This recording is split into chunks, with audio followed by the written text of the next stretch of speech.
Ridwan Kamil kemungkinan besar akan diusung Partai Golkar maju di Pilgub Jakarta. Setelah sempat galau, Partai Golkar akhirnya bersikap. Dilansir dari Kompas.com, Golkar sudah sepaham dengan rekan koalisinya di Koalisi Indonesia Maju, Partai Gerindra. Golkar sepaham untuk mengusung Ridwan Kamil di Pilkada Jakarta 2024. Hal itu disampaikan oleh Ketua Umum Partai Golkar Airlangga Hartarto saat ditemui di Jakarta Theater Jumat 2 Agustus. Namun Airlangga tidak secara gamblang menyatakan keputusan itu. Partai Golkar sendiri juga belum secara resmi mengetok palu mengajukan Ridwan Kamil di Jakarta. Meski begitu, pernyataan Airlangga soal kode RK OTW Jakarta dipertegas oleh Sekretaris Jenderal Partai Golkar, Lodewijk F. Paulus. Ia mengungkapkan jika Golkar sudah mendukung Deddy Mulyadi di Pilkada Jakarta, maka Ridwan Kamil tengah dipersiapkan untuk berkontestasi di Pilkada DKI Jakarta. Sekjen Partai Golkar juga mengatakan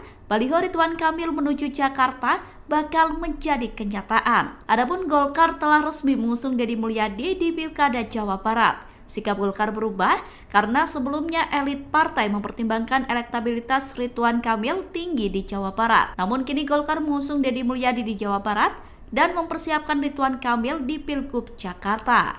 Download Tribun X sekarang, menghadirkan lokal menjadi Indonesia.